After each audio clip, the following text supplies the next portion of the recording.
at the end of time.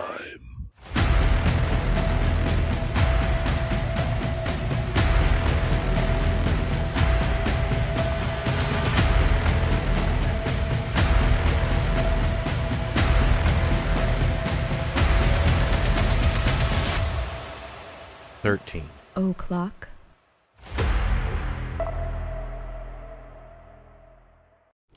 Hey everybody, what's going on? It's Wednesday night, I think. Yeah, it's Wednesday. Am I in the shot? You're well in the shot. You're fine. You're fine. It's Wednesday. It's the regular show. We're starting at a little bit of a later time because Jen works. She comes home at 5 now, and she's got 6. I didn't get home till 6 because it takes me an hour to drive from there. Then I wanted to have time to have some dinner and go through my notes again and all that other kind of stuff. Yeah, so it's just the way it's going to be, at least for now. Yeah, you know. I mean, I even printed out the notes for the show and like took them so I could read them on my lunch hour. But yeah. And I don't know, like, you know, I don't know how long we'll be able to go on because it's like I'll probably start getting tired and worn out and stuff. But yeah. You know what I mean? Well, the 3-hour show action, you know how it is. They should only be 2 hours anyway, max, if you ask me. Yeah, probably. Yeah. Hey, Jen, how's the job? Got any boss from hell stories yet? No, I mean, everybody there is really nice. I've really only been there like 2 or 3 days, so it's not really that big of a deal. I mean, everybody's pretty quiet and, you know, it's just, I'm not, you know, it's taken a while because I'm not really like used to having to go into like an office and do stuff, and the drive is kind of kicking my ass, you know what I mean? So we'll see. We'll see how it goes. Ben says, I've been working like a slave all week, getting books ready to sell at the market this weekend. In an hour, I have to go meet one of my friends who has a van to bring some boxes here from storage. Well, good luck with that. Like I said, you know, we'll, I don't know. Like, what time is it now? It's 7:30. So I would really rather this not go past 9:30 because, like I said, I would really like to just be able to like just take a shower and relax and like watch a movie or something. For some reason, this tablet is not running YouTube. I don't know what it is. Well, I don't know what to tell you. I didn't do I it. may have to get the other tablet. Hold on one second. He's gonna have to go get the other tablet. Camp Guy said, I like the later time. Makes me stay up a little longer. Normally I go to bed early, like 8 or 9 p.m. I don't think I've ever well, I don't know. I think I've probably fallen asleep at like 9 or 9:30 before, but usually I fall asleep by 10:30, but sometimes earlier. Like what I've been doing lately, because like I said, I've been getting up really, really early, like to go, because I have to leave the house at like 10 to 7. Like to get there by 8 o'clock, just to like make sure that I get there, and that. Oh my Jesus Christ! What are you doing? Working. What are you doing? Well, I'm trying to work too, and you're making all this kind of noise, and it's like I don't. It's already I was able like to get in, but the volume was on. Already kind of distracted. And then Camp Guy said, I get up a lot in the middle of the night. Yeah, I do too. So I've been waking up at like 4:45. And like not being able to go back to sleep, so just getting up, you know what I mean? So just like I'll kind of lay there and like look at the clock for half an hour, and then it's like 5:15, and I'm just like fuck it, and then I just get up. Okay, it's working now. Let's see who everybody. Okay, yeah, we've got a pretty good sized crowd. Everybody's here. That's good.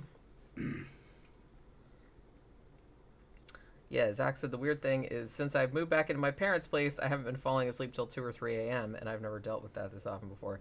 Yeah, I mean I've been like. I'll put on like a show like on Netflix or something like that, and usually I'll fall asleep like before one episode has even gone. Like, you know what I mean? And last night it sucked because we were supposed to do it. We were supposed to talk about Gattaca last night, but we're gonna have to push that back to the weekend because I got home and I had this huge pile of like freelance work that I had to do. You know, because I couldn't do it while I was at work, obviously. So I had to come home and do it. And then it took until like 10:30 at night, and then I just like fell asleep. So Trey says, I got Sisters of Mercy tickets. I'm going to the Detroit show. Yeah, I heard they were touring. I saw somebody post about it earlier. So I've seen them a bunch of times. Did we see them together? No. I haven't seen them in the modern era. Oh, I've No. seen them lots of times. Yeah, okay. Like I heard it's always a bad show. True? It's not bad. Okay. But you can't really see them, but Right. Yeah, because they just smoke everything out. yeah. But that's kind of like, well, that's why we kind of laughed at the when we went and saw the cover band, Yeah. the Temple of Mercy, because they kind of did the same Yeah. thing, and I was like, I like that. It's like, you know what I mean? I thought that was a good idea. All right, so today is a pre-Valentine's Day show.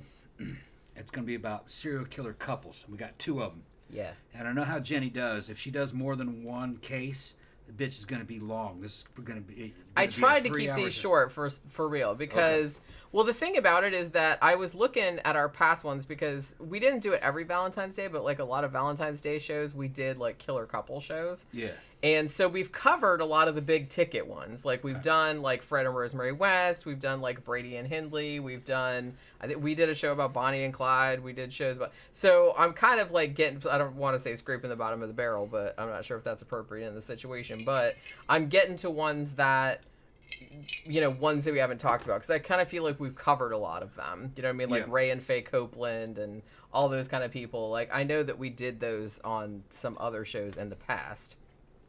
So these 2, I don't think we've covered them. Like I searched on our show and I didn't see these 2. Like one of the stories sounded kind of familiar, but I think what might have happened was that I might have had them slated to be on one of the old shows and then we just didn't get to it.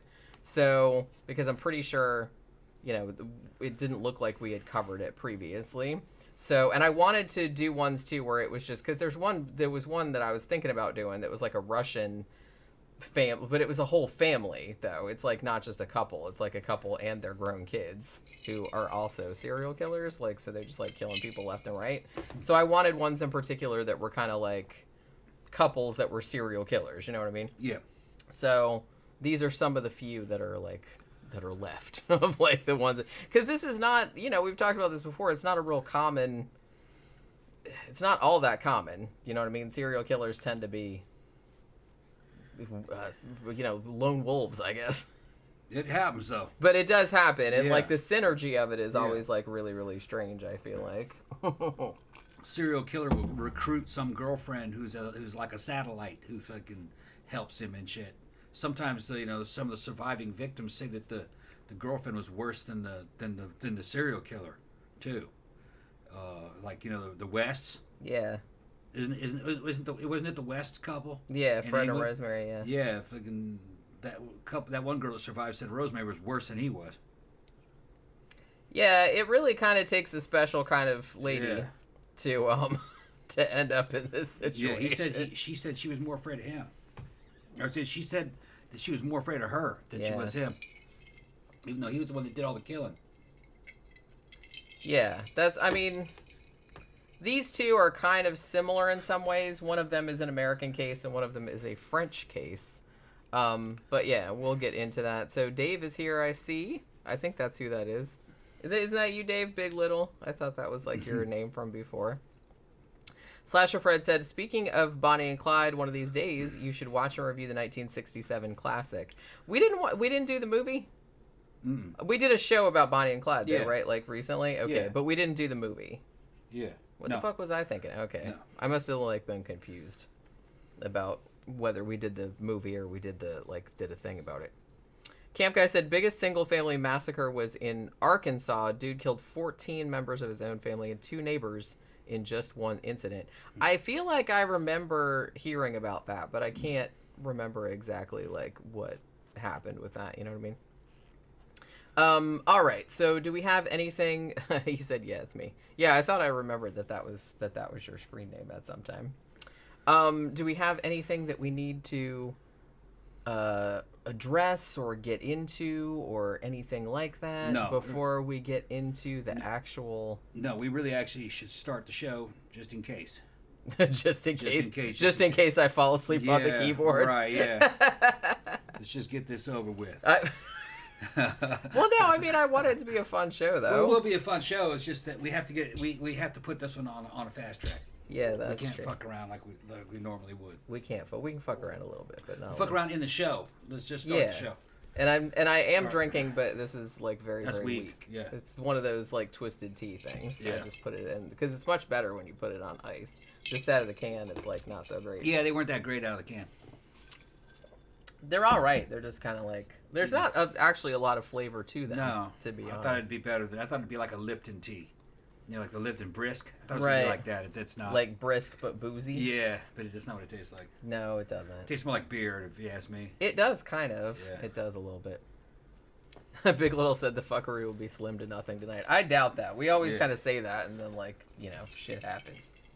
But all right. So the first couple that I would like to talk about, these motherfuckers, Cynthia Coffman and James Gregory Marlow.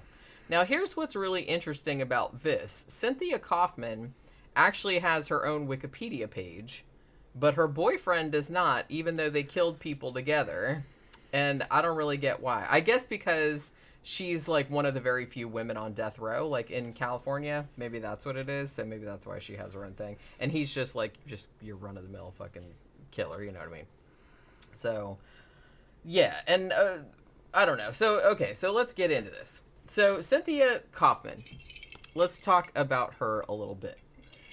So she actually apparently came from a pretty well-off family. So it's not a case of, that she had like a real shitty upbringing or anything like that.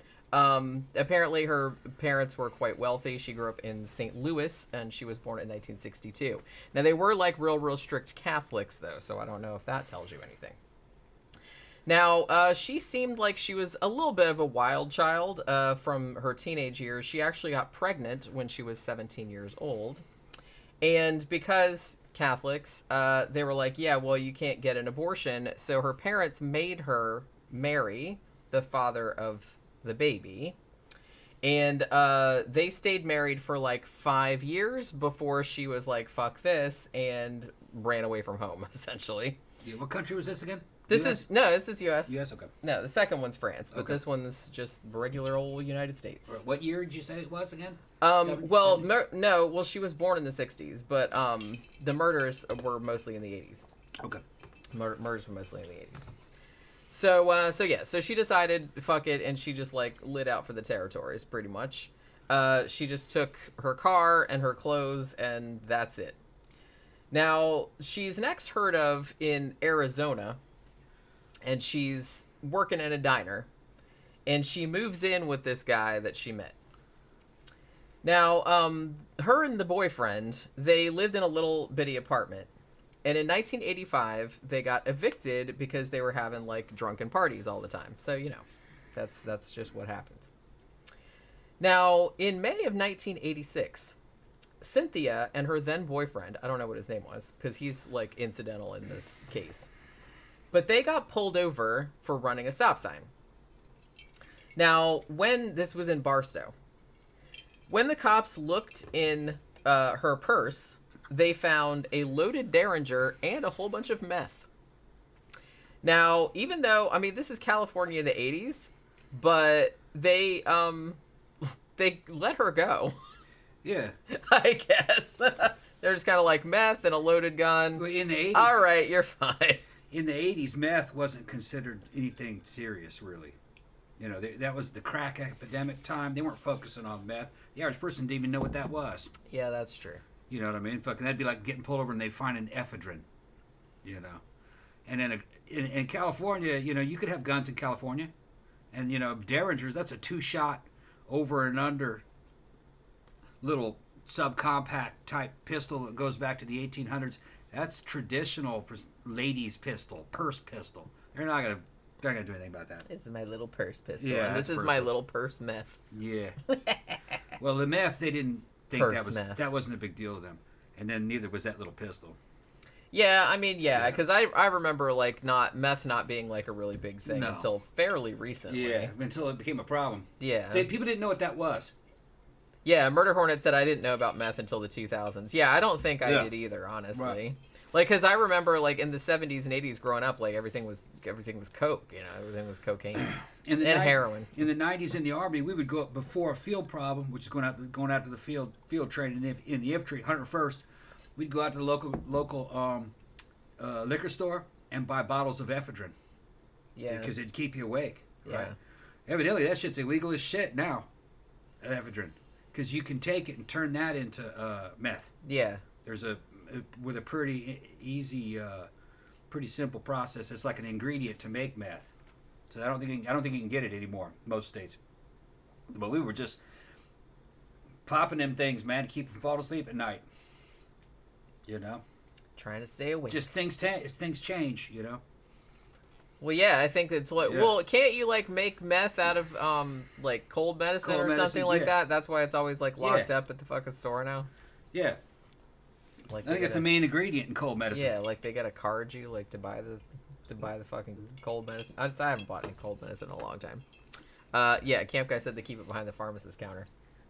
Yeah, what they that's had why. here, what they had here in Florida. This is recently. It was something called. It was called potpourri, I think, wasn't it? Yeah. No, not bath. They called it bath salts, and then they called it potpourri. And you could go to a local liquor store and buy a little bag of potpourri. And if you were to smoke that, you'd get high as hell because the Chinese laced it with all kinds of weird synthetic drugs.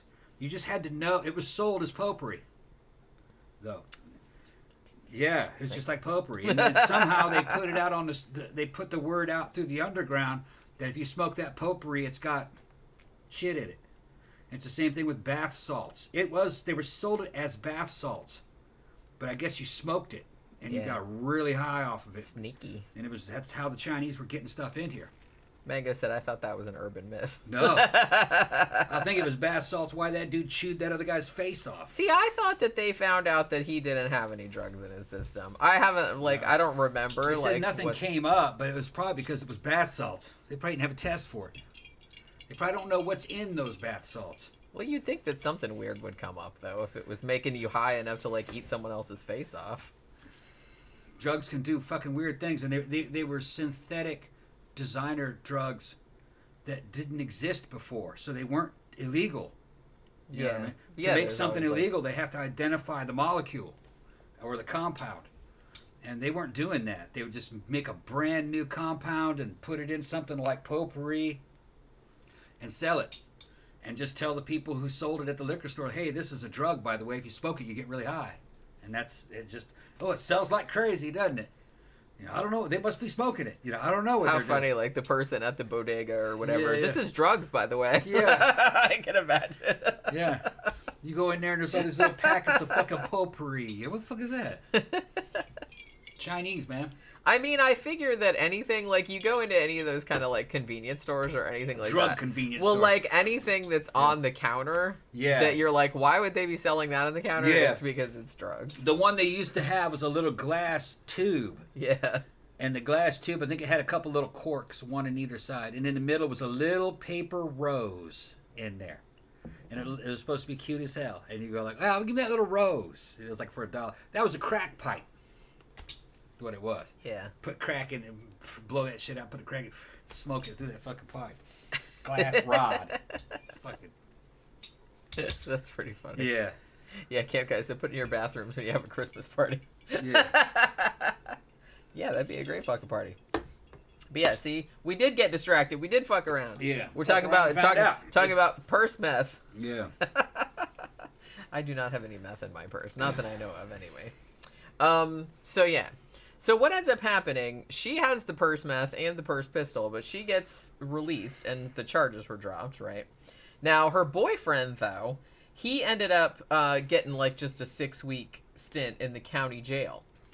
Now, interestingly, because her boyfriend, was in jail and she went to visit him, she ended up meeting his cellmate, who ended up being the other half of the serial killer couple. So, yeah, so it was the cellmate.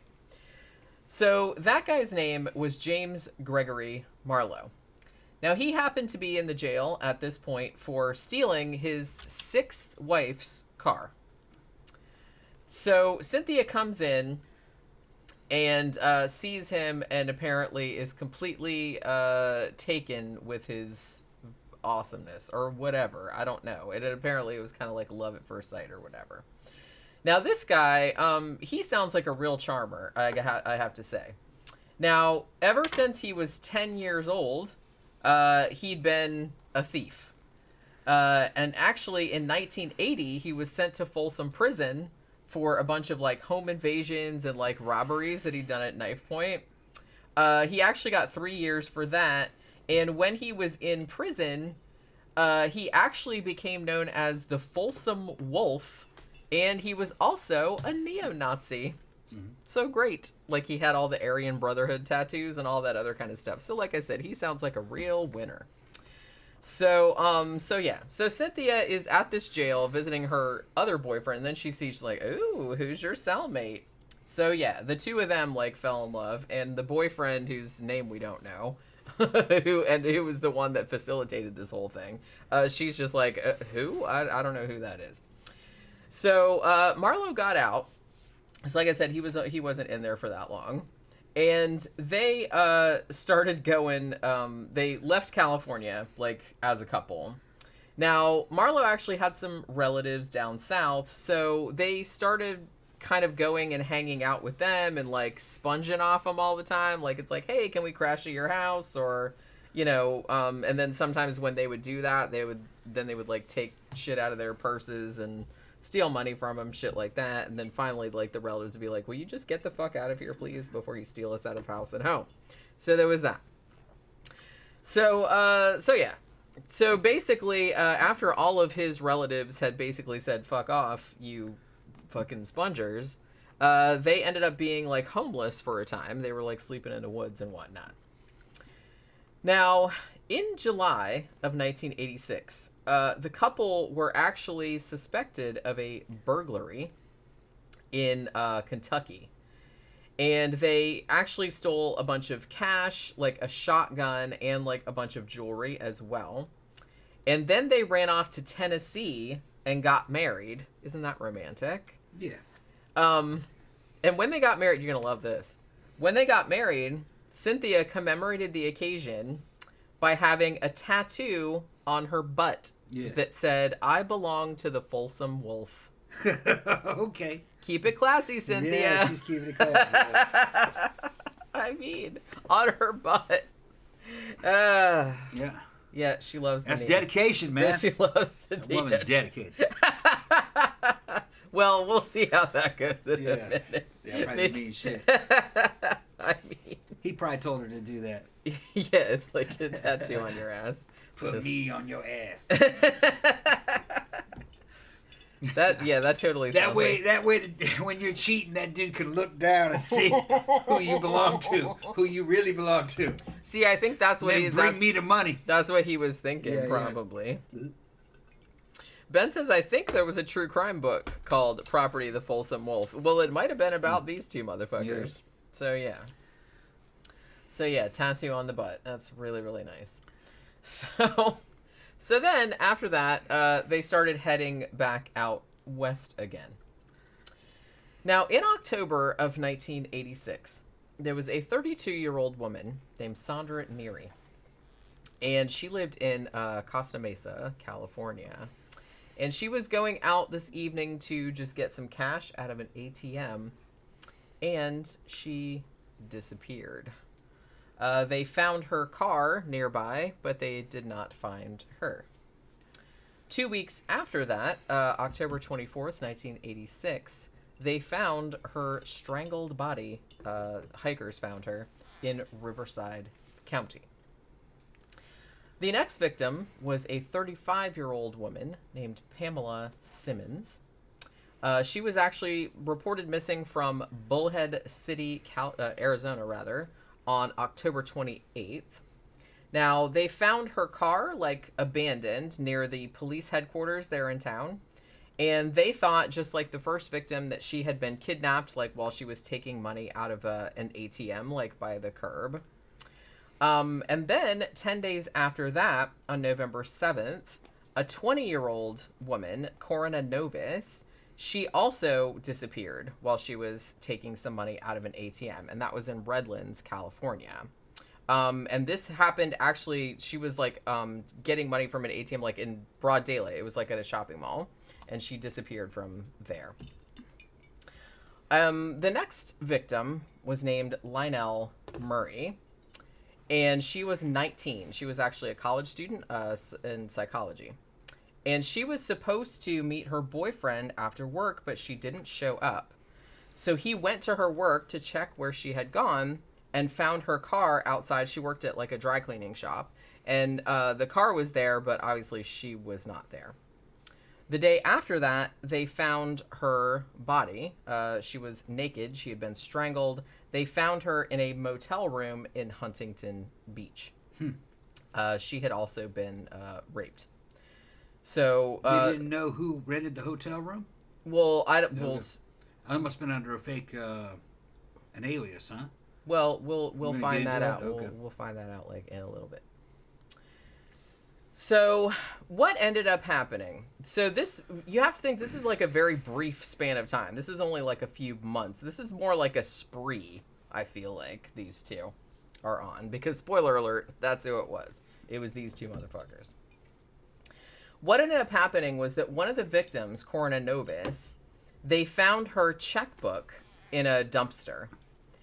And it was inside, like somebody had thrown out, like gotten some fast food in a bag and had put the checkbook in there and like thrown it in the dumpster. And inside the fast food thing were, it was either, can't remember if it was like receipts or if it was like motel things that had Cynthia Coffman and James Marlow's names on them. Wonder how somebody found that. Somebody dumpster diving? Possibly, I don't know. And then you find a checkbook in the garbage can and you assume, well, this has something to do with the murder. That's weird, you know. How do you find something like that? Well, it could have been that the name was famous in the area or something, maybe, and they found it. Goes, well, that's what I'm saying. That's it's that like girl who got killed, right?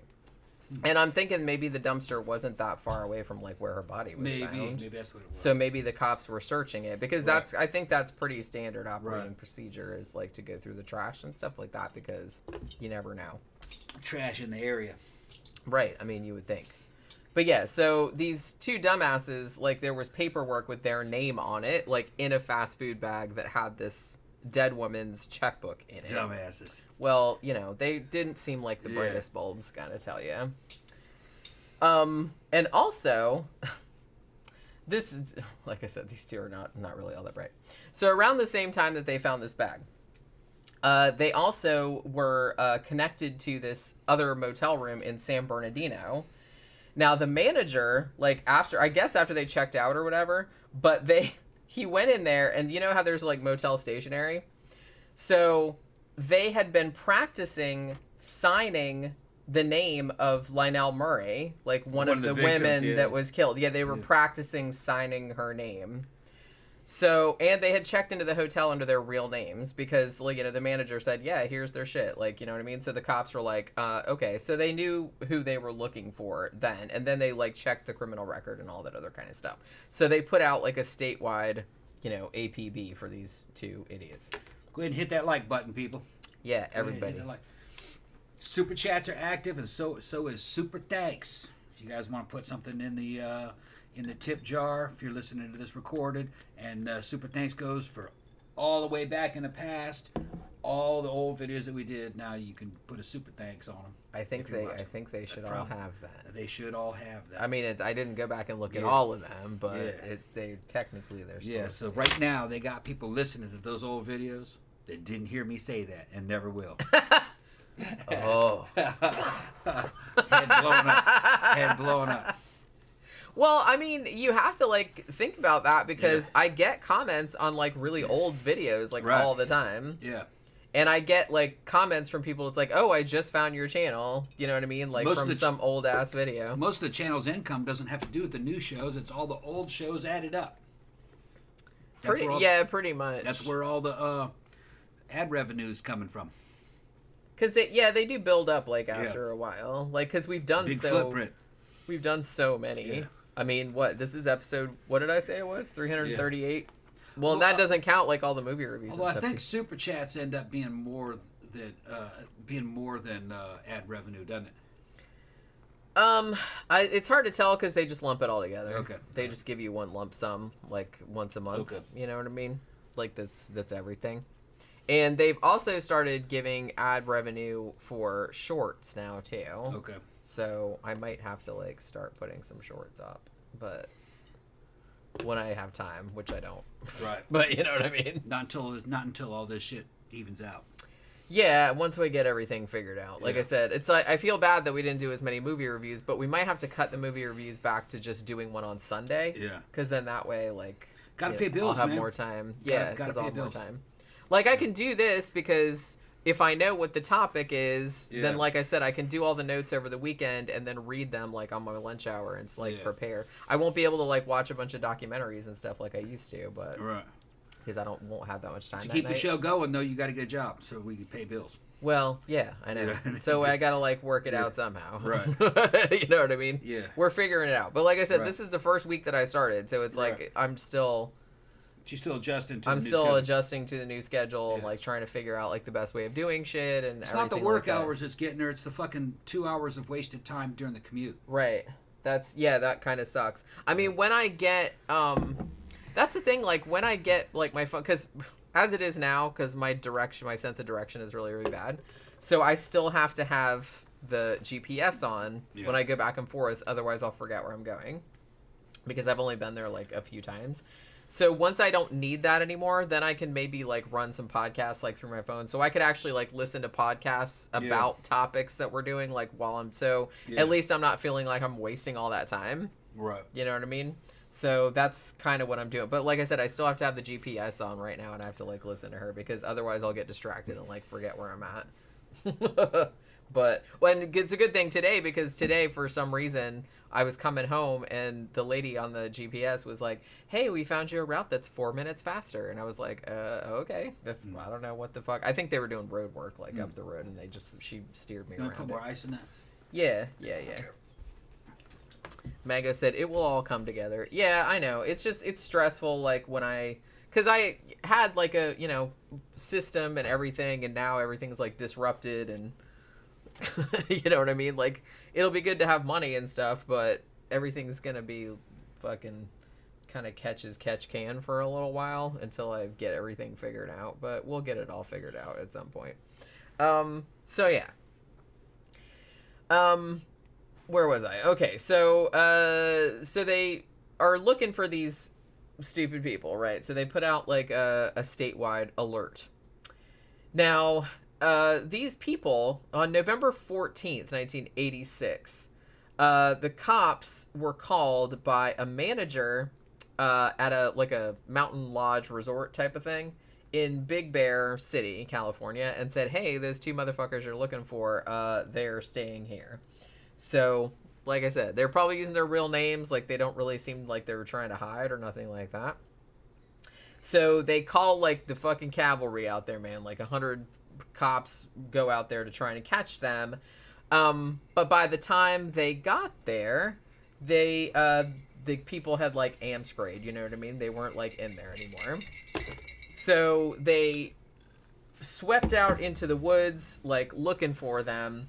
And it took them a couple hours, but they did actually find him. They just found him, like, walking along the side of the road. They had run from the hotel because they knew the cops were coming, but they found them just, like, walking down the street later on.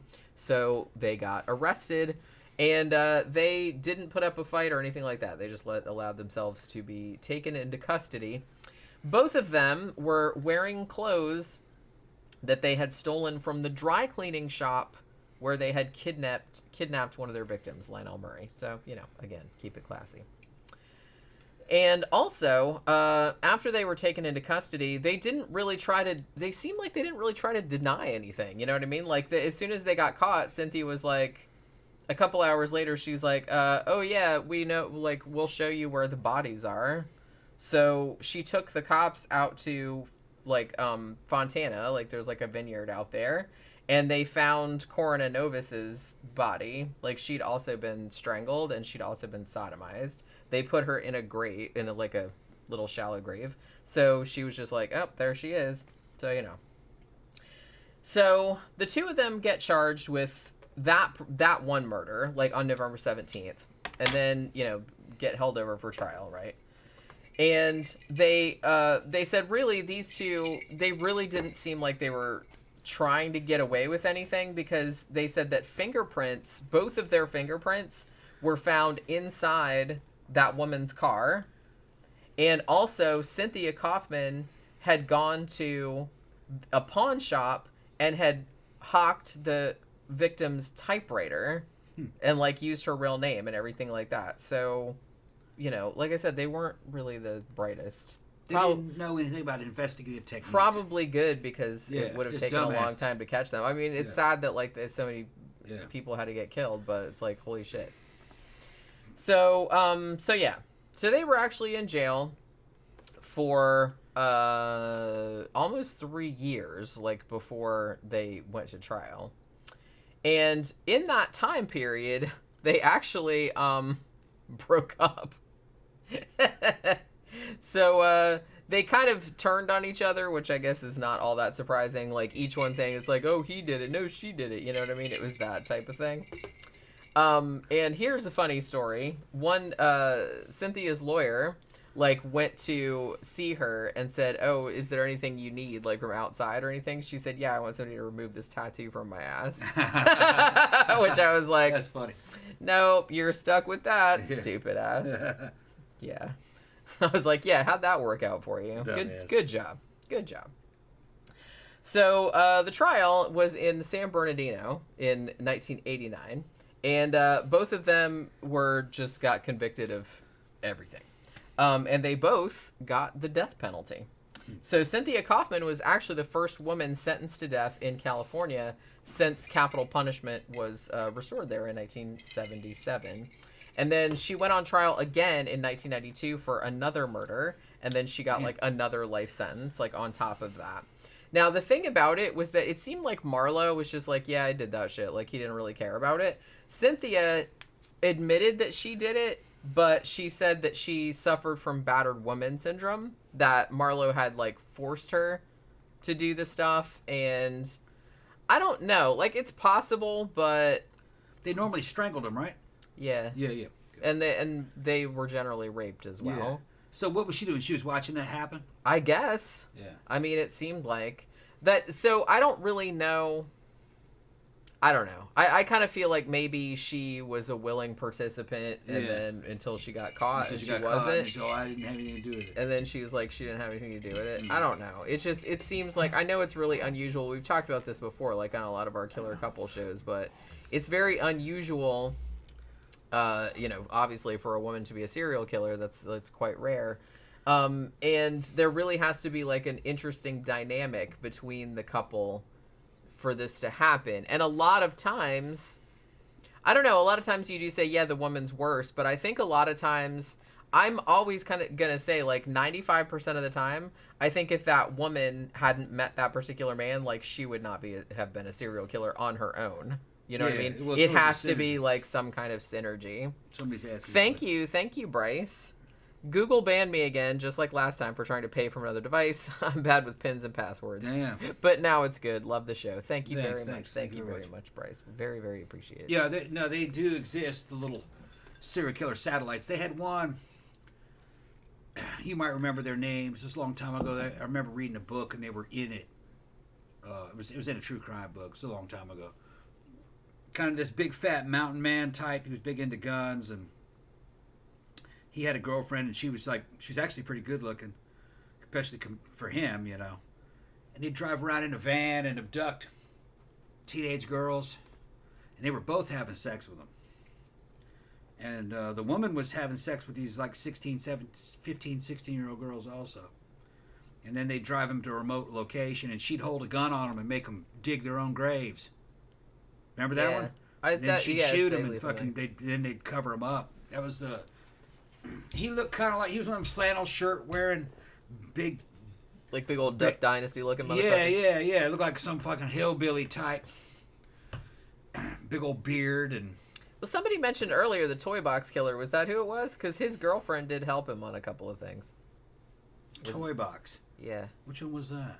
Well, see, I think it's confusing because I'm pretty sure that there were toy box. Yeah, that there were a couple that were called that. But didn't the toy box killer? I want to say. I don't know the or names the of toolbox I don't killer. know. I can't I remember. don't remember the names of that one of the one that I'm talking about. He looked like Cal. Remember Cal from fucking Sanford and Son? Yeah, Big yeah, old yeah. fat dude. Cal. And his girlfriend, they looked like they were dressed up like they wanted to look like hillbillies. Like almost like it was a costume. Like hillbilly cosplay. Yeah, it was like hillbilly cosplay. Ben said he was wearing a Canadian tuxedo. Yeah. Yeah. A Canadian tuxedo. So was it the Elephant Butte torturer? I don't know that one. I don't know. What's that an one elephant either. butte torturer? Never heard of that one. What, you don't know what those three words mean Nuh-uh. separately or together? Not even together nor separately. I know what an elephant is. I know what a torturer is. A butte is fucking medicine, isn't it? No, I thought a butte, isn't it like a kind of like a flat top mountain type of situation? I It's don't like know. a landscape feature. Okay. No, I don't know. A butte. Hmm. That's what that is. Somebody can correct me if I'm wrong. We don't have any buttes in Florida. All right. But I'm pretty sure I it's thought like a butte was like aspirin that you gave a horse. Give him some butte. That's what we used to do. well, I'm and it sure was a that's big old probably aspirin. short for something. Okay. Isn't it? I don't know. I mean, I would imagine. It was horse aspirin. Horse aspirin. Yeah. I thought you were gonna say something else. Ah. Yeah, Camp Guy said, Toy Box is David something, Toolbox is Bittinger, and Roy Norris. Yeah. Yeah, those two And shit Toy birds. Box is David Ray Parker. Yeah, that's right. And then it said it was in the town of Truth or Dare. They changed the name afterwards. The name was originally from a game show competition in the 50s. Oh, okay. I was thinking of that other town that's called Truth or Consequences. I didn't remember that was one called Truth or Dare. There's some weird ass fucking town names in this fucking place. But yeah, so Cynthia is apparently still alive. She is still on death row, just sitting there in the Central California Women's Facility, and still saying that she was forced to do the murders. Yeah. I don't know if I believe it though.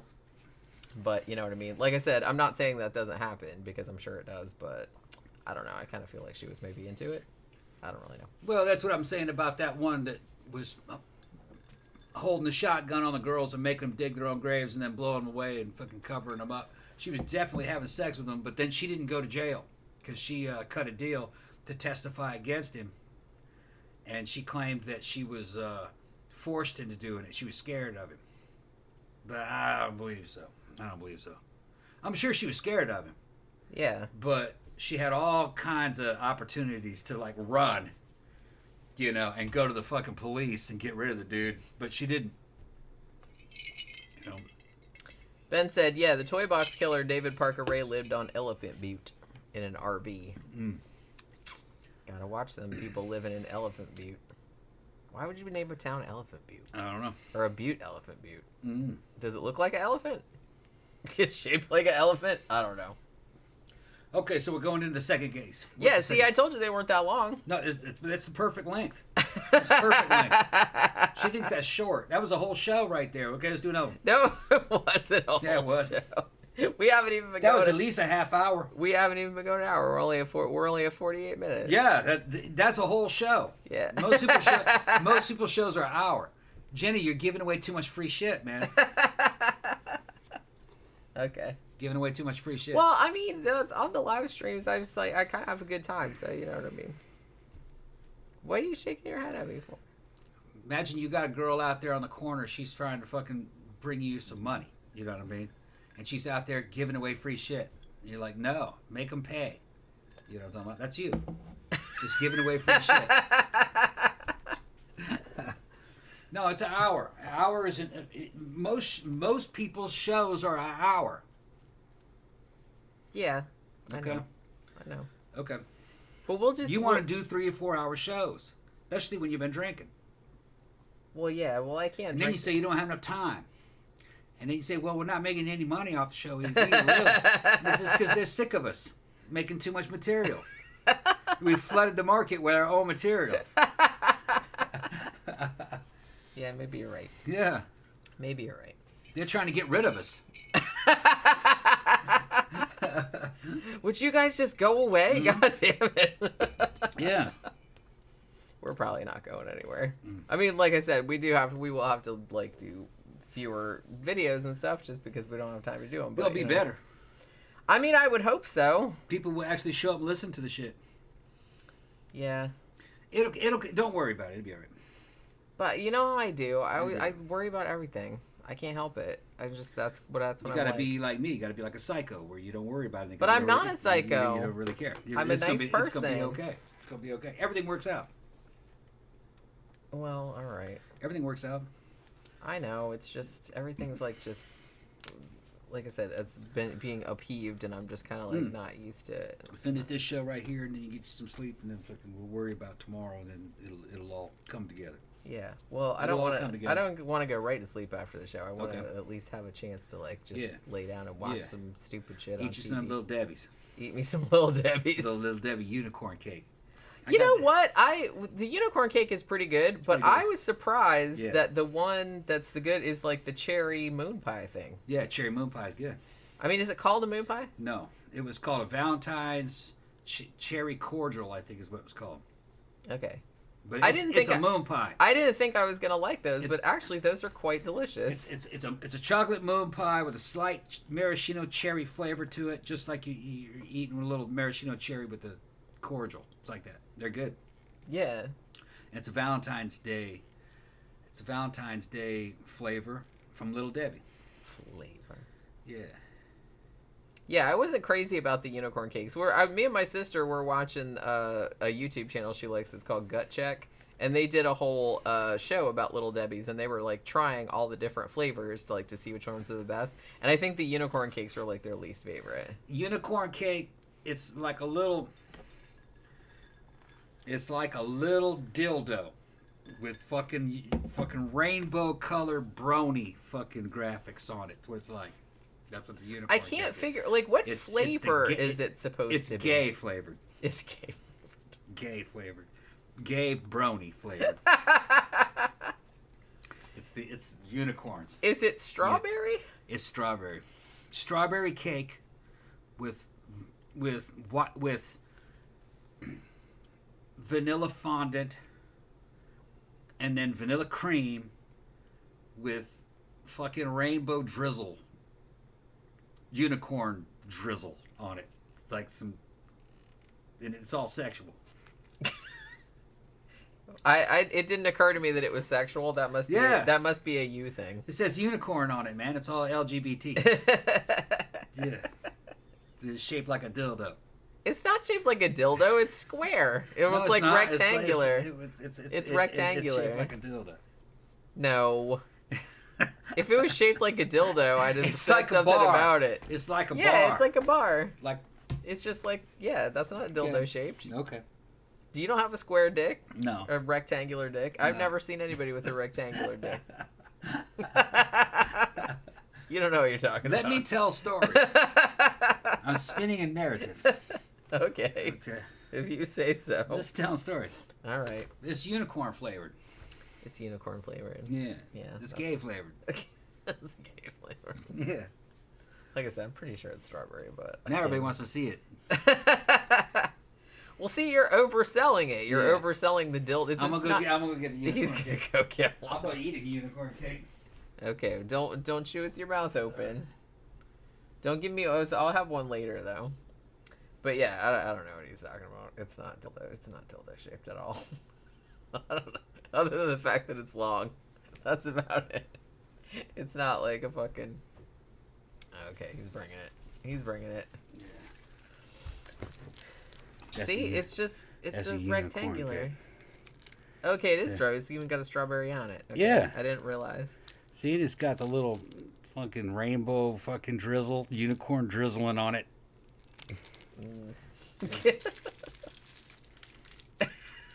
Now we're just gonna sit here and watch you. No, go ahead. Go on with the show. All right. Go on with the show. All right. So let's talk about these two other motherfuckers. All right. These two French motherfuckers. Now this guy, I feel like this guy is probably like more famous. Now this guy, he killed some people like on his own, but then like he got her involved too. Like, don't drop crumbs all over my desk. Strawberry cake. It's good. Zach says, that's the gayest thing I've ever seen, and Zach, this is me talking. Zach, this shit is gay as fuck, man. It's gay cake. Geek. Gate. With a Y in the middle. It's pretty good. I like the Good. I like the chair. You'd like it, Zach. But see, nothing like a dildo. I don't know what you're talking about. I'm just making shit up. Yeah, I know. That's what you do. That's what you do. So so let's talk about this motherfucker. So this guy is named Michel Fourniret. Fourniret? Let me see. What? It's probably Fournier. No, Where is it? Fourniret. Fournr. All right. Fourniret. I'm not gonna like pronounce it all French That's what I'm saying, because I'll sound like a douche. Fournier. No, it's No? Fourniret. It's Fourniret. Fourniret. But like I said, I'm not gonna pronounce it. I took French for 4 years, but I'm not pronouncing it French because I'll sound like a douche. Okay. So yeah. So this guy is actually has a serial killer nickname. He is known as the Ogre of the Ardennes. Now, he actually also had a fairly normal upbringing, I think. He, was kind of working class. They said he was very, very intelligent as a kid, very quiet, and he was really into classical music and chess and stuff like that. So kind of like, nerd, but no shade against nerds. Now, he later claimed that his mother had sexually abused him. I don't know if that's true or not, but that's what he said, which might have maybe explained like why he got into the shit that he got into later on. You know what I mean? Thank you again, Bryce. Gotta go, but we'll listen to the rest later. Love the show. Keep up the good work. Thank you very much. I really do appreciate that very much. That's awesome. Yeah, you need to listen to it tomorrow. So I don't know if his mom actually abused him or not, but usually, I don't know, these dudes that end up being serial killers, they usually have real complicated relationships with their mother, sometimes their dad too, but you know what I mean. So I don't know. Now, even though he always he seemed quite intelligent according to everyone that knew him as a child, they said when he grew up he couldn't really hold a job, which kind of common for this type of person. And so he would just he was a forestry worker for a while, like he just did kind of like menial jobs, you know what I mean. Also, it seemed like he started out on his criminal career a little bit early. He was actually arrested for the first time in 1966 for sexually assaulting a young girl, and this was the first time but would not be the last, sadly. Now, by the time that this happened, that he was arrested for this, and he was put in prison, and at that point, he was married to his second wife. So he'd actually found several people to marry him, in spite of being the absolute worst. So I don't know who the fuck is, having sex with this dude, but okay. So his second wife takes off, while he's in prison. So he's lonely. So he puts an ad in a Catholic magazine looking for a pen pal, which I guess a lot of prisoners do. And there's, prisoner groupies. And this woman here was one of them. Her name was Monique Olivier. She already had 2 kids. And she answered his ad in the Catholic magazine. Hey, the last one was Catholic too. Thank you very much, Bryce. Sure, that's just a coincidence. Did you did? Yeah. Okay. You've been gone a long time. Yeah, I've been gone. Yeah. I already covered it. Yeah. So she starts corresponding with this motherfucker while he's in prison, and they apparently exchange hundreds and hundreds of letters. And in the letters, before he even gets out, so there's really no excuse. It's like, oh, I didn't know what he was like or anything like that. Because before he even gets out, he's writing in letters to her that he has fantasies of raping and murdering virgins. Damn. Which, you'd think if you'd read that, you'd be like, well, I'm not going to write to this guy anymore. That's a giant red flag right there. But no. Damn, she's just like, yeah, okay. Is she like, oh, yeah, she went one better than that. Yeah. She said, tell you what, I'll help you do that when you get out if you kill my ex-husband. Okay, cool. All right, I see it. This sounds familiar. I know this case. Yeah, this one is like slightly more famous than the other one. Like I said, I think that we were either... I don't think we've talked about this one before, but I think that I had it in my notes before and we just didn't get around to it. Like on one of the other shows. I mean, if we did do it before, then I didn't put it in the fucking tags because it doesn't fucking... Yeah. Ben said, doesn't anyone check these letters? That's kind of what I was wondering. Maybe not. Maybe in France back then they didn't. You know what I mean? Because usually I would think, like, over here, don't they open them? Yeah. I don't know if they read them. They probably pretend to read them. They might read certain important inmates. Most of it's probably really boring. Most of it's boring, probably. They probably focus in on a couple of people. Some kind of investigation, smuggling in drugs, that kind of thing. Or if it's, I would just think that that's probably targeted. Because, a lot of times it seems like it would probably just be a waste of time.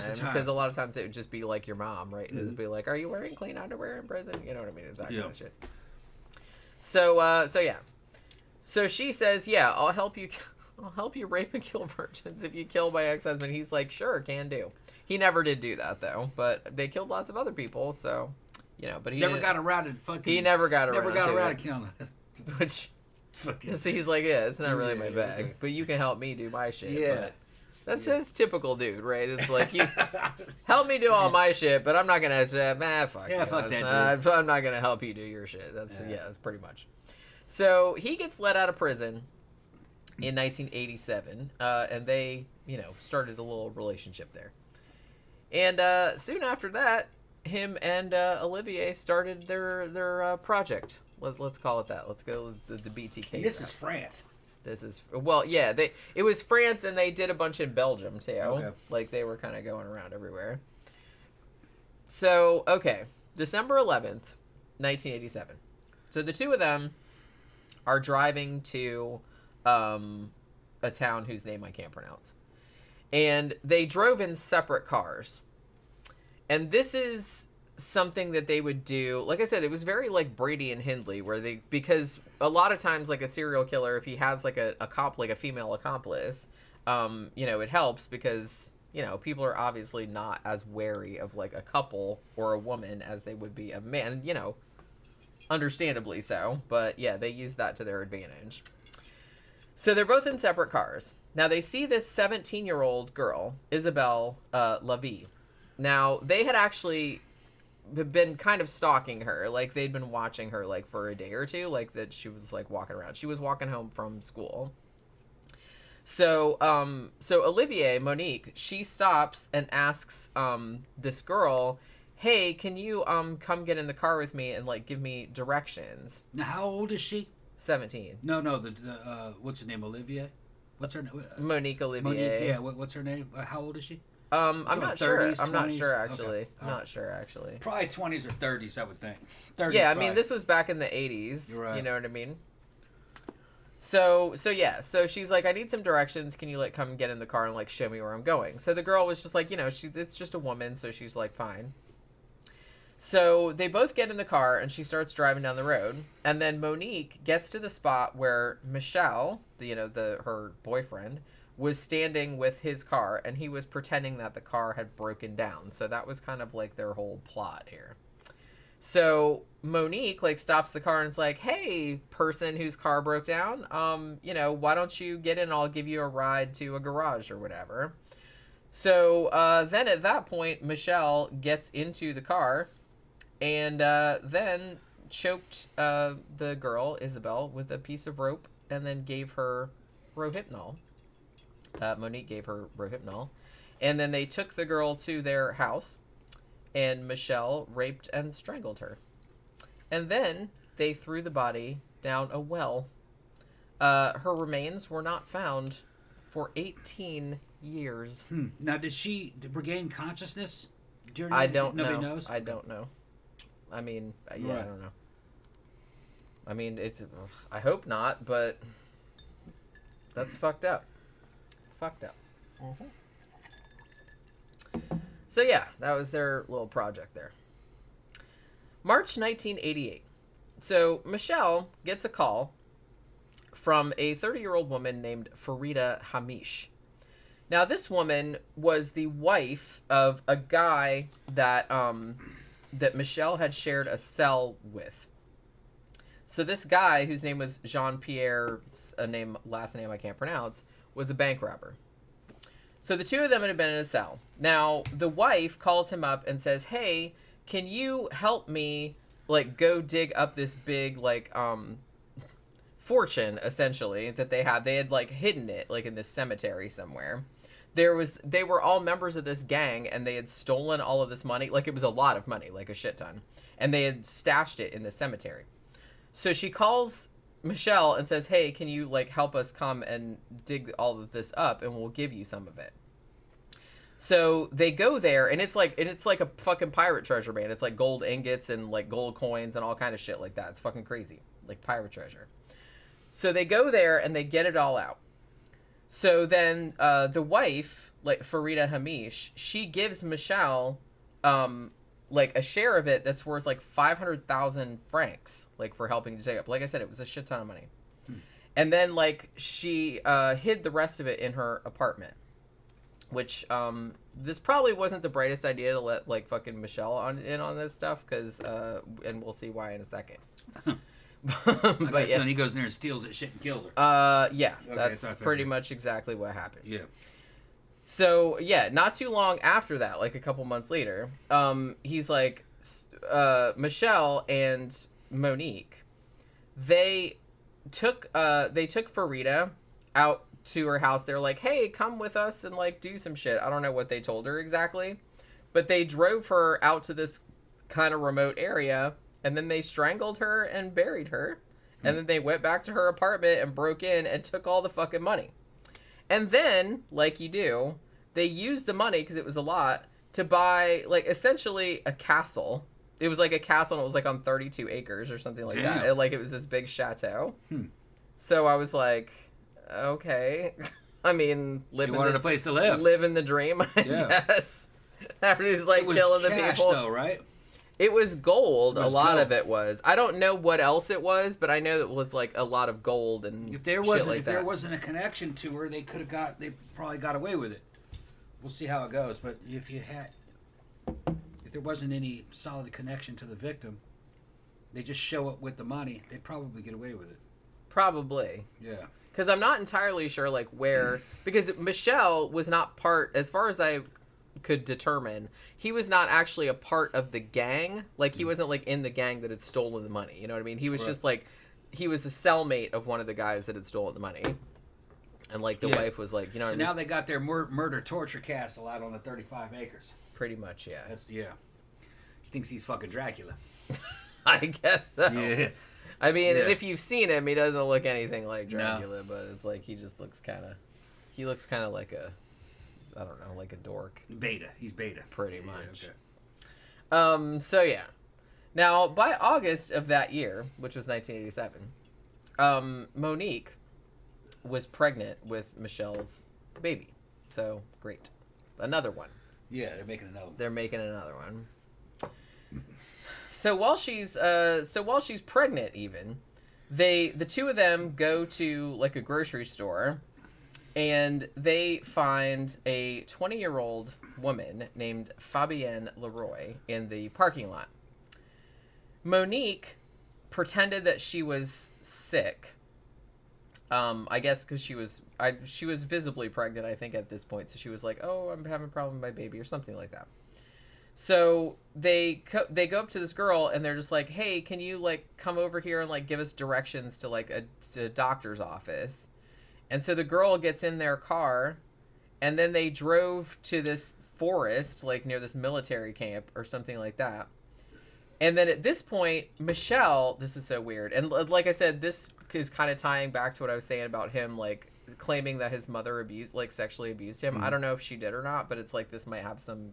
He has, like, a virginity fetish, or, like, a thing about virginity. And it might have something to do with them being raised Catholic, too. I'm not really sure. Or but inadequate. Well, maybe. He can, in his mind, impress the virgins. Maybe that's what it is. Yeah.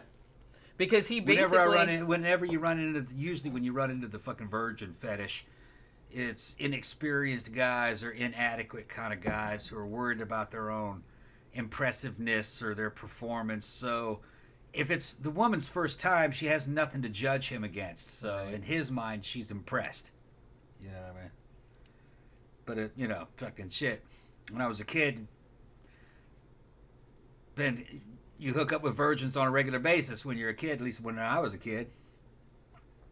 That's the last girl you want to sleep with. Virgins are terrible. Well, everybody. It's not a good experience, It's not a good experience. Everybody gotta start somewhere. You just pop it and jump off and go, I get you next week. Heal up. You're so gross, Tom. Well, you feel sorry for him, Do you really? How magnanimous of you. What's fucking, it's evidently horrible. It depends, I guess. Yeah. It's different for everybody. All right. But you know what I mean. It is, yeah. It's usually is. Quite, No, I had two of them. Painful. I had two. It was fucking horrible. It usually is quite painful. Yeah. Not always, Okay. but sometimes. Like I've heard both. Just try to get it over with, and then just next week we'll do it again. Oh, okay, all right. But you just pop it. Just breaking the seal. Just break it, yeah, and then fucking jump off. So gross. You're so gross, Tom. Yeah. Yeah. He knows. That's how we did it. Ian England said virgins are awkward as fuck. Yeah. Yeah, I mean, like I said, it's understandable. Yeah. It's like, They tell you to do it, then they're trying to stop at the same time. You go, no, come on, just come on, let's do this. Oh, no. Okay, go ahead. No. Throw the hit. Never mind. Well, it's throw the legs overhead. It's Pop. Scary. Okay, that's it. Okay, scary. it's over with. I'll be back in a second. And they come back. It's all right. Like tearing off a Band-Aid. Yeah. How do we get into these conversations? How do we get into this conversation? Gay unicorn dildo cakes? Yeah. Popping virgin Zach knows cherries? all about them. He fucking agreed. He goes, that cake is gay as shit. So I know. Well, I mean, we don't me and know Zach are if having a gay experience together over the goddamn internet with the cake. Okay. Now you know Zach's gonna go out and look for Little Debbie fucking gay unicorn cakes. They're pretty good. They're not as good as the other ones. Yeah, the other ones are better. Yeah. I mean, they're pretty and everything, but I'll tell you, they're probably not the best. The Little Debbie chocolate chip cookies, the two chocolate chip cookies with the cream with the marshmallow cream filling in the middle. Those are good. The two oatmeal cookies with the marshmallow. I think the Snickerdoodles is the best out They're of those good too. two. Yeah. I even like the Snickerdoodles better than the oatmeal pie. She said that there's a peanut butter one, but we haven't found them. I'm looking for them. Yeah, the peanut butter one, and it's big. It's not the same size as those because those are like small. It almost looked like a fucking burger. Yeah. Like I couldn't figure out because I just saw it like on a YouTube channel, and I couldn't figure out like what the outside of it was made of. Yeah. Nutty Buddies are good. It's like a big wafer cracker with chocolate and peanut butter in them. Those are good. Thank you, Jack Torrance. Jack Torrance is in here. Jack Torrance gave us. Fuck, right. What did he say? Oh shit, he gave us $5. He didn't say anything? Okay, thank you. $5. Thank he you very just much, popped in like, here's Johnny, and gave us $5. That's what you should have said. You should have said, it's too late now, but you know what I mean. So where was I? Okay, so they pick up this girl in this parking lot of like a grocery store because she's like Monique is pretending to be sick. And so they take this girl to this forest, and then Michel tells Monique, like his girlfriend, hey, why don't you look at that girl's hymen to see if she's still a virgin? And Monique's like, no, I'm not doing that. And then so Michel was like, well, I guess it doesn't matter then. And then he raped her and then shot her in the chest. Damn. So yeah, that was the thing. Like he would always like ask them if they were virgins and stuff like that. So yeah, and here's another case where that happened. January 1989. Dude's a fucking loser. Yeah, well, if you see him, like fucking. I get a hold of him, ask him if he's a virgin. He's like, no, I ain't a virgin. Says you gonna be a virgin, bro. You gonna be a virgin, bro. Okay. You have to drill him a new hole. I'm gonna drill some shit in you, bro. Right in his taint. You're gonna be digesting billions of my children here in a few minutes, man. Ew. Ian England said, LMAO, these conversations are the best.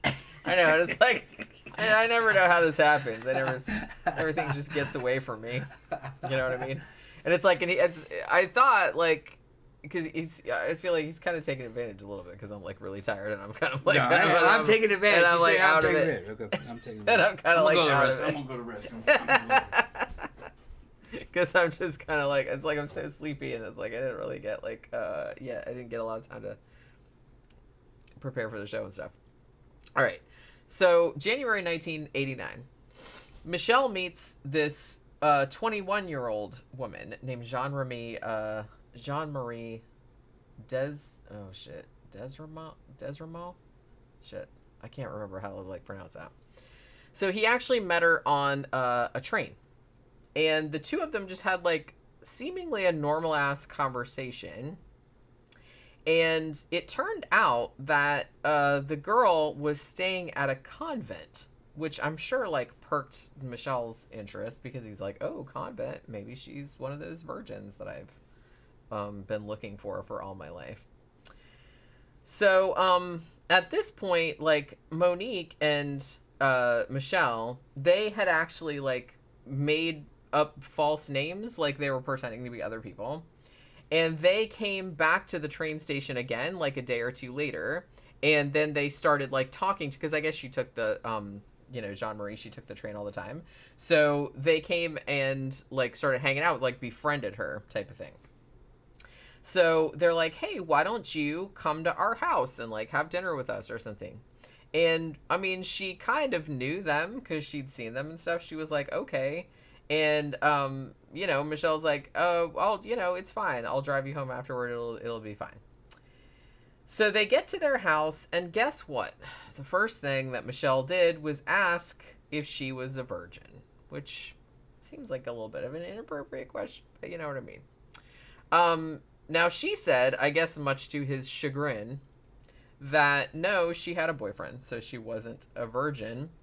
And that made him really, really mad. So he basically like attacked her. So she, tried to rape her, and she fought back against him, like, and tried to get away. But they, essentially, the two of them, like, overpowered her and gagged her with, like, adhesive bandages. And then Michel strangled her. And then they took her body and buried it in a garden, like, a few, like, of their chateau or whatever. So Michel and Monique got married in July of 1989. How romantic.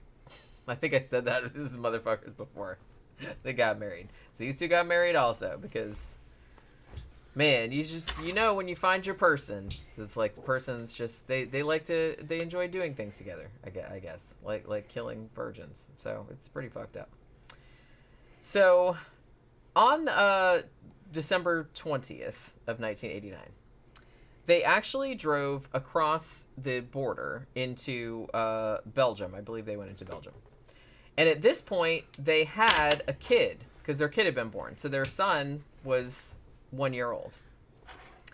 Now, you might think that even serial killers would balk at using their kid as bait to lure in victims. But in this case, you would be wrong because they absolutely did do that. Damn. Yeah. Now, at this point, Michel sees a 12-year-old girl, Elizabeth Brichet. She was walking to her friend's house. And he basically, like, kind of followed her and then waited outside for her until she, like, came back out of her friend's house to, like, walk back home again. And then he pulls the trick. He pulls over and he's like, hey, can you... I have my kid with me and he's really sick. Like, can we, do you know where a doctor's office is? So she agreed to get in the car and show him where the doctor was. So she got in. So they took this girl back to their house and basically they stripped her and then saw that she was on her period. And so Monique had to go and, like, clean her up. Now, the next day, they took the girl to their chateau, their they castle, kept her overnight? or whatever. Yeah. Okay. And then Michel tried to suffocate her with a plastic bag, but it didn't work. And so then he strangled her. This is after he raped her? Yeah. Okay, so he did rape her. Yeah. And then they buried her in the chateau's garden as well, like near Jean-Marie, the girl they met on the train. Now, interestingly, well, they didn't know where she was for a long time, and I think that after she went missing, like, there were actually a lot of reported sightings of her, but I think eventually when they found the body, they were like, oh, well, I guess those were all bullshit. But that kind of happens a lot, like, when people go missing. But the thing about it, I was watching, like, a little bit of a documentary about this case beforehand, and it wasn't that long, but he was kind of going into what a clusterfuck the whole investigation was, because not only were these two assholes like killing people in two countries, it was like France and Belgium, and this was kind of like the 80s, so they didn't really communicate with one another to any great degree, but they think maybe that there was a lot of young women that were going missing or getting murdered or something like that, and the cops really either didn't really seem to give a shit, or they just like say, oh, they're just runaways or something like that. Like, they just didn't really investigate it to any degree. So a lot of the parents of these victims were like really not pleased with like how the cops were investigating. You have to have leads. You know what I mean? To investigate, you have to have a lead. Right. So just because you have parents go out, she's gone, they're like, okay, yeah, she's gone. Where do we start? You know? There's nowhere to start the investigation. She's just gone. Yeah. So I understand, the position the cops are in, because, yeah, we know she's gone. We just don't know where she is. No leads. Well, yeah, and the thing about it, too, I guess, and this happened probably more, like, back in the 80s and stuff like that, before they even had the internet and all that kind of stuff, is that there were so many runaways and there were so many people going missing and stuff that they just didn't have the manpower to like deal with it, I guess. And if you were someone that was, I hate to say it, but if you were someone that was involved in a high risk lifestyle, like you were a sex worker or a drug addict or something like that, I'm not saying they wouldn't look for you, but it probably wouldn't be like super high priority. In general, investigation starts when they find the body. That's when the investigation starts. Well, yeah, because, missing persons cases... There's millions of them. Yeah. Yeah, and you don't know, and most of them are alive. And some of those people, might have just taken off, willingly, especially if they're adults. So... Well, a lot of them are never reported missing. Yeah, that happens, too. Yeah, they'll find somebody dead and then be a decade before they identify them, and then that motherfucker was never reported missing. You know what's crazy is that since I've been putting posts up on my Crime and Memorial blog and, taking stuff from my books and, like, updating stuff, you would be amazed. I mean, they're kicking ass, like, identifying victims nowadays that have been, like, unidentified for decades and decades. Because I'll go in there, and it's like, oh, here's this case of, like, whatever this Jane Doe was, like, from 1979 or something like that.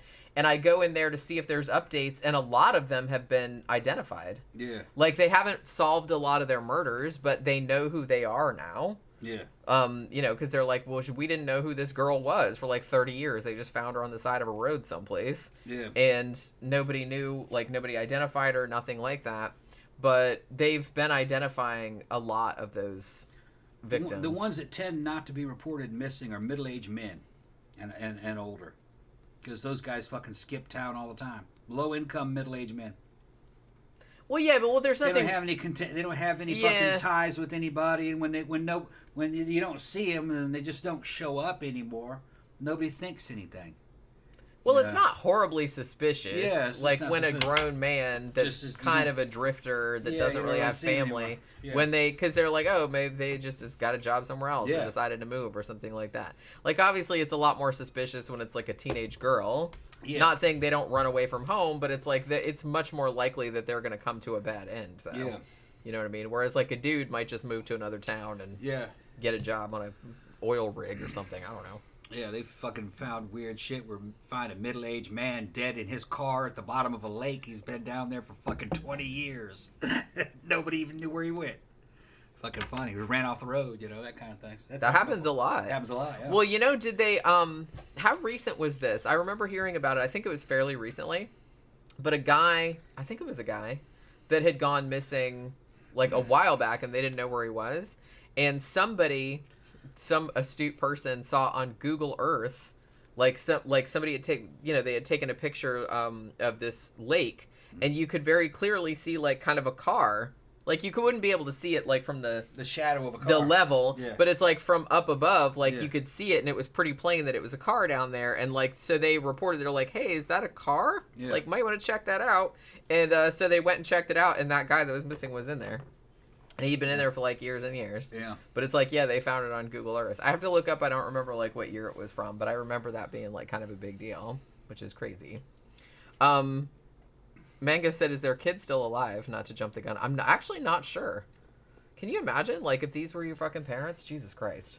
That's, like, fucking horrible. You want to change your name.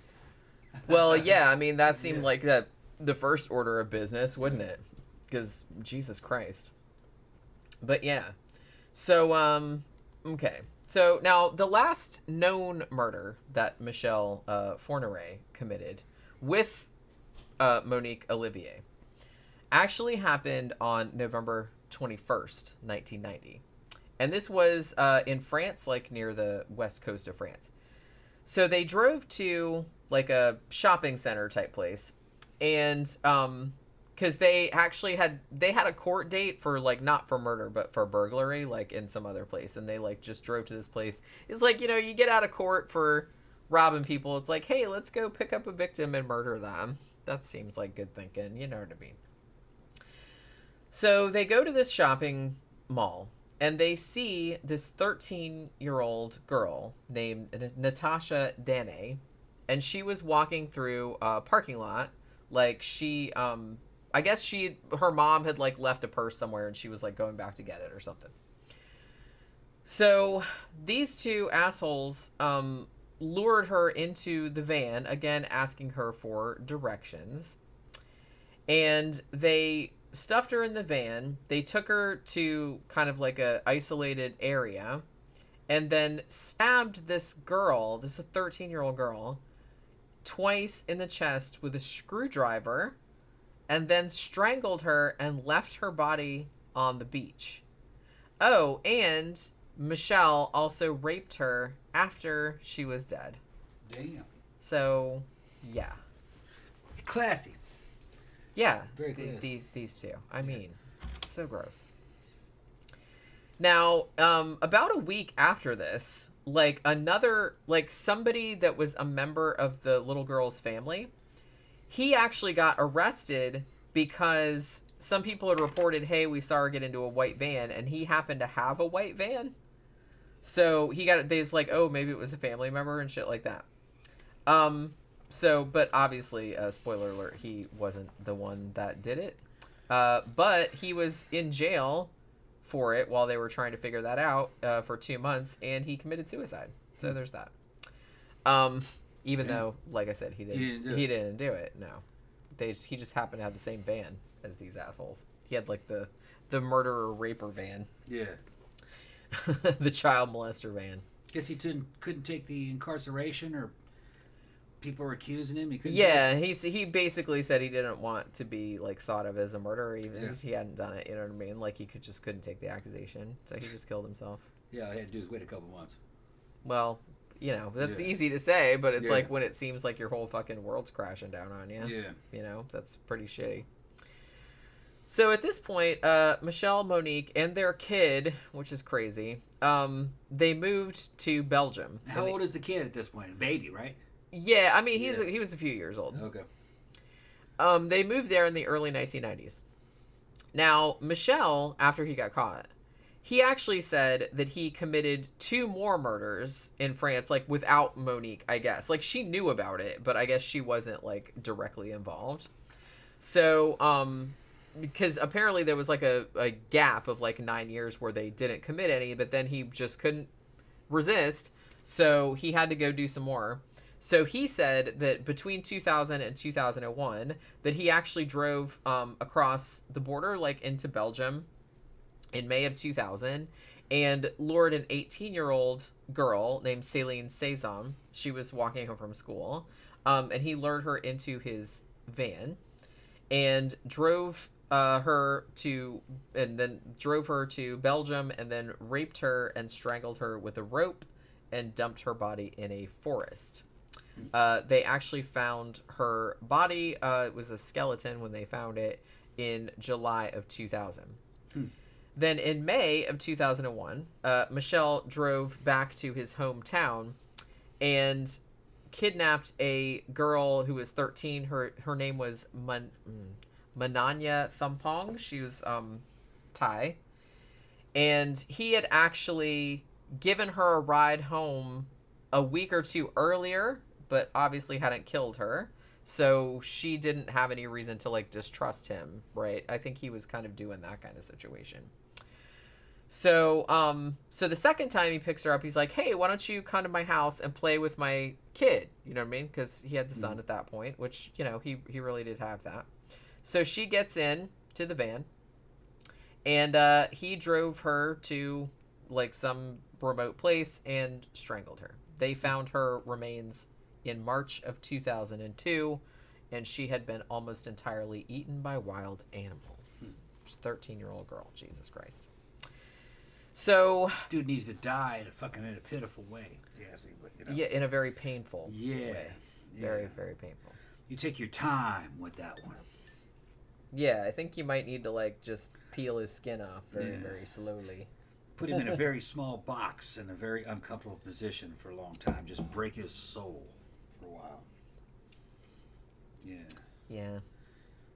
Break his soul first, then his body. So Michel actually ended up getting arrested at his house in Belgium on June 26, 2003, after he attempted to kidnap a 13-year-old girl, and she jumped out the car and ran to the cops. Good for and her. identified, that's what I said, hero. Yeah. So, yeah, she was like, fuck this shit. And she Yeah. just, like, jumped out and ran and, like, They reported him. mostly just fucking go like lambs to the slaughter. Fucking a lot of them I don't even mean, resist. don't victim blame, because a lot of them are, like, little kids They're little and kids, shit like but- that, but... But no, even the adult women will do that sometimes too. Just jump out the goddamn car. That was like that Well, one case. that's what they always tell you. Don't ever, ever, Yeah, ever yeah. let anybody take you to a second location. Don't ever let anybody take you And to a here's second another location. The two teenage girls, they let the teenage guy in the back, and then he goes, keep driving, I got a gun on you. You bring that car up to about fucking 70 or 80 miles an hour, slam the fucking brakes on as hard as you can, and turn the wheel to the right or the left, the hard as you can. Roll that damn car, all right? Injure and or kill everyone in that goddamn car. Because you have a chance of coming out of there alive doing that, all right? And he has a chance of dying. But that's the same as calling for help. He's not going to be in any fucking condition to do any raping or murdering, you know, after you roll that car at about 80. All right? Don't fucking drive your murderer to a fucking crime scene, you know, where you're the victim. Fucking stupid. Run the car into a fucking wall. Put it into a fucking skid. Bam. Sideways. Bam. You know, I mean, you've got a weapon in your hands if you're driving. You know, make everyone roll the dice, see what comes up. I think just a lot of people don't think, like, they probably panic or freeze up and they just don't think of You doing go straight that. kamikaze. You got nothing to lose. He's gonna kill you. You have a better chance rolling that car, a lot better chance. Or just run it into a tree. You know. That's probably what I would do. Yeah, I'd roll it.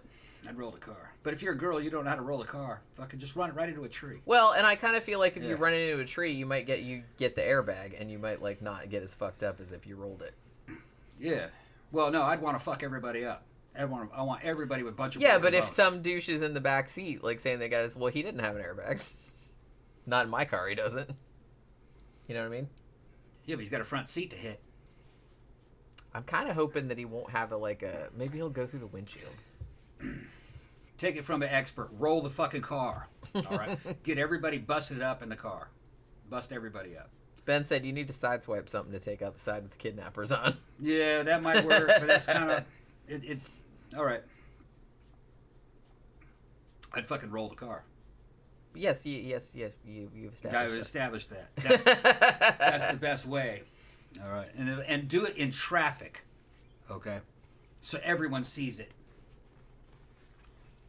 Yeah, I mean, you Yeah. want You want as many witnesses as attention, possible. right? I mean, because he'd be really stupid to like do anything like Yeah. that, like in Right, front of yeah. everybody. Speaking of which, when I was driving to work this morning, I saw there was a wreck. I thought it was a wreck, but then when I got around the corner, it was it looked like a single vehicle accident. It was a work van, and it was like kind of on its side like that, and like the passenger side was like off, like the door was open, all the shit was hanging out of it, and it's like it was all fucked up. And I'm sitting there looking at it going, how the fuck did that happen? It almost looked like it blew up, like a bomb hit it or something. And I didn't see another car. I was just kind of like, what? How the fuck did that happen? I couldn't see like what had hit it or what. I don't know. I couldn't figure it out.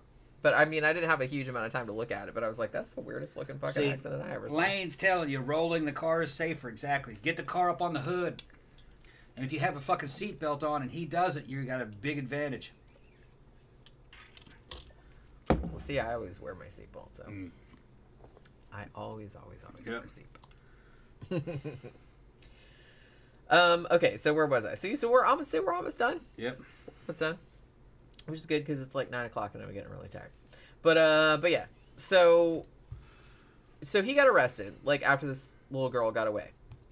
So both him and Monique got arrested and interrogated. But they really wouldn't kind of like admit to anything, at least at first. Now later on, like about a year later, Monique actually cracked and told the cops that Michel had killed a bunch of people since 1987. So Michel actually confessed to killing 8 women, aged between 12 and 30 years old. And he also said he killed a man, but they don't know who it is. Like, he didn't know who it is, and they haven't figured out, like, they haven't matched up any case with that. So, I mean, there's no reason to doubt it, because they found all the other people he killed, pretty much. So he said, yeah, I killed a dude too, but I don't know who it was. So they don't know who it was. So they actually have found 4 of the victims, like the bodies. They found those in France and Belgium between 1988 and 2002. Now, Monique got arrested also because, she was apparently an accomplice, and they both got extradited to France. And they actually ended up helping the police find the bodies of 3 of the 4 missing victims, like, over the next 2 years. So they had a trial in 2008. Michel was found guilty of the murders of all 7 of the victims whose bodies had been recovered. He was sentenced to life in prison without the possibility of parole. Monique was also sentenced to life with no possibility of parole for 28 years. They were also ordered to pay 1.5 million euros to family members of the victims. Neither one of them appealed their sentences. Michel actually admitted to 8 murders prior to the trial in 2008, so, he was just sentenced to 7 of them because one of the bodies was not found. In February of 2018, Michel confessed to killing 2 more women. Marie-Angèle Domeche, I think is how you pronounce her last name, who was 18 years old and was disabled. That was in July 1988 that he said he did that. And Joanna Parrish, who was 20 years old, and she was actually British. She was a student that was studying in France, and he apparently killed her in May 1990. So in November of 2018, so just a couple of years ago, these 2 chucklefucks were convicted of the murder of Farida Hamish. That was the wife of the gang member that, they went and killed and they took all the money. That was that was the 8th woman that he had confessed to killing. Thank you very much, Jeffy Art. Congrats on the new job, Jenny. It can't be easy to work with a long commute and provide us with great content. Well, thank you very much. Thanks. Thank you very much. She's got a couple ways she can go. It'll work out. Yeah, we're going to, like I said, everything's just kind of up in the air at the moment because Right, yeah. we're kind of like moving things around and whatnot. She's in demand. She's getting a lot of offers. Yeah, we're seeing how We're it gonna see goes. Right. We're seeing how it goes. Yeah. But yeah. So because he was convicted of that 8th murder, he was given a second life sentence, and then Monique got another 20 years in prison. And then in March of 2020, Michel comes out and says, oh, by the way, I killed somebody else as well. I'm like, Jesus Christ, it's never going to end. He said that he killed another woman named Estelle Mouzin, who had disappeared in 2003. Unfortunately, this fuckface is dead. He died May 10th, 2021. He was 79 years old.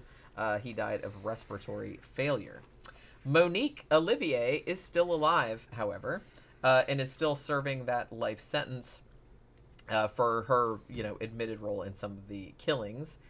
But they're kind of, I was just reading an article that was published a couple months ago where they were talking about they might put Monique on trial, again, because of the 4 disappearances, between 1988 and 2003, because she's basically, the only defendant left, because now Michel is dead, and they can't, get him for any more stuff. So they might actually put her on trial for more things, like foreclosure and stuff, but I don't really know, because some of the cases were still unresolved, and, they haven't found bodies and things like that. So she's still kind of on the hook for all that shit, even though he fucking died. But like I said, he was older. He was 79, but... it's sad that he probably didn't suffer as much as he made other people suffer, but... Yeah, it's not justice for these motherfuckers to... It never is, really. I mean, it's kind of shitty. Because you would think of all the people that deserve, because, most people, I don't think, deserve anything, really bad to happen to them, but, people like this, yeah, I mean... Yeah, I go Old Testament on the motherfucker. Yeah. You know what I'm talking about? If you're doing that to other people, that extreme shit like that, then that needs to be done to you, man. Fucking just saying. Okay, I'm not into this fucking moral high ground and stuff. Oh, well, we would never do that. No, just call me. I'll take care of it. Fucking no, dudes like that you just can't let that shit go. I mean, that's just my opinion. I mean, particularly in cases like this, like I said, I'm usually real... These are children and shit he's doing this right. to? Like I said, it depends on the crimes. I'm not real things like, they were a bank robber or something dudes like fighting that. it out in a bar. Or something like, I don't give a shit about that. that. I'm not talking about that. Yeah. We're talking about these kind of people. Yeah. These, fucking serial killers that Going have way out of their absolutely way. no... Going way out of their way to hurt fucking people who fucking are just super innocent. Underage fucking girls, Oh, and I don't think, and I mean, we've discussed this before, but it's I think to an extent they can't be fixed. I don't think people like that. I don't think they can be fixed. No, they can only be punished. Yeah. And I'm not saying that just all criminals across the board, because some criminals that aren't serial killers obviously, but have done things when they were younger and then they went to prison for a while, or they got out and then they were normal members of society again. But serial killers, I don't really think I don't really think you can fix that. I saw some studies done by some psychologists. I guess they were kind of based psychologists. They said that they could detect antisocial behavior in boys by age 2. 6% of them bite, fight, scratch, attack, and steal from other kids. Yeah. And it's 6% of them. And it's consistent by age 2. They're like that their entire lives. Those are the ones that end up in prisons. And now some people end up in prison, they're not of that demographic. Right. So it's not quite the same thing. But the ones that they do these studies can identify by age 2, no, that's them right there. That's them. Now, they're not all as bad as one another. You know what I mean? But chances are, those are your convicts right there. So it makes you wonder, if you have the fucking ability to detect them by age 2, should you go ahead and fucking crime prevention and do very late term abortion? Recycle them bitches?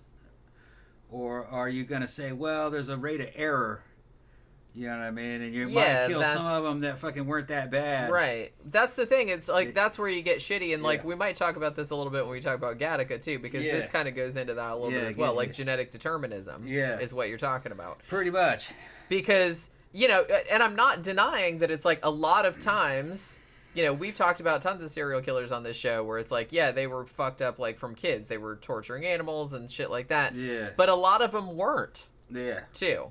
And the thing about it also is that sometimes some kids like that, because I knew some kids that were pretty fucked up, like, as kids, but they grew up and they turned out normal. So it's like you don't ever know, like, how that person's going to do it. And I think most people, 99.999% of humans, obviously, like, happily, would not kill a 2-year-old kid, like, no matter how fucking bratty. Well, you have to be a very special kind of person to do that. Okay.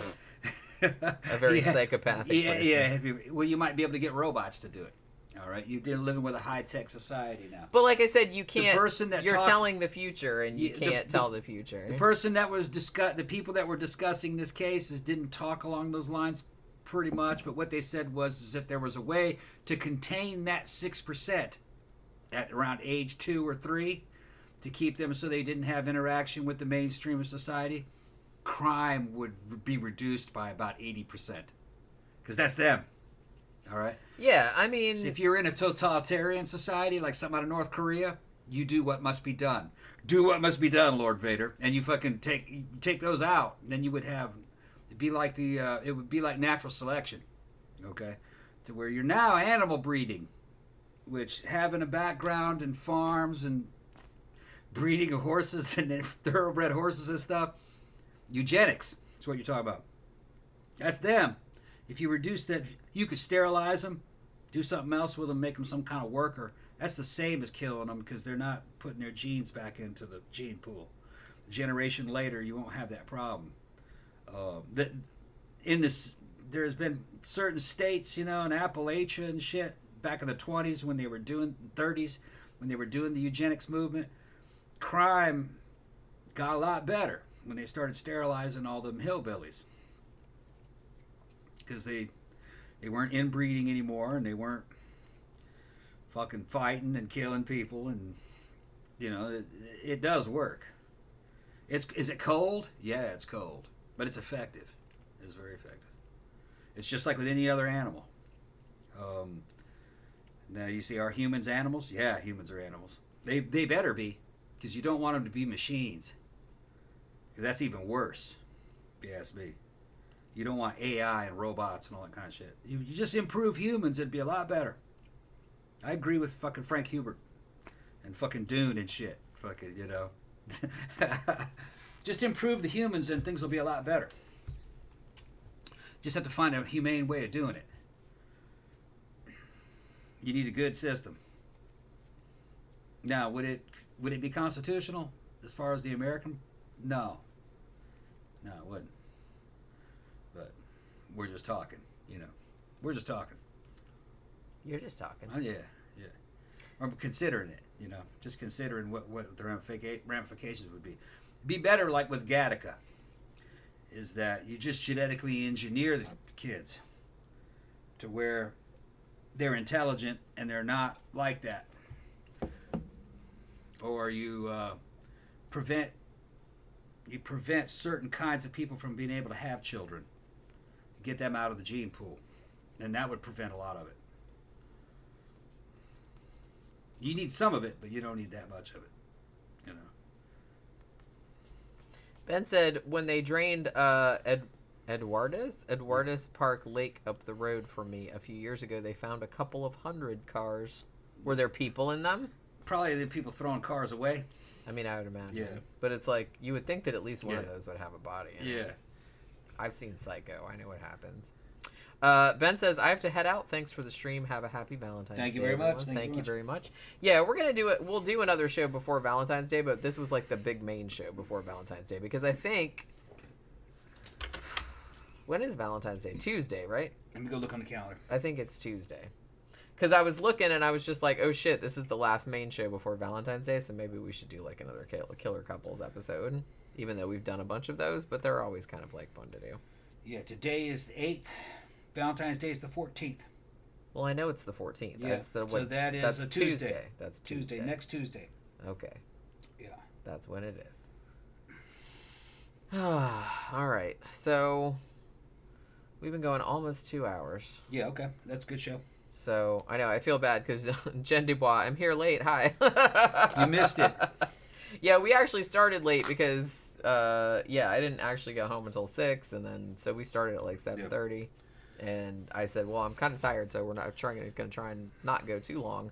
But we went almost 2 hours, which is pretty good. But yeah, so sorry you got here late, but I gotta go to sleep. Are you hungry at all? No. Okay. All right. Let's check. No, because I eat when we. All right, go when ahead and I got home. shut that shit down, Jenny. Shut it All down. right, so we will be back on Friday night, doing our sidetrack show, I guess.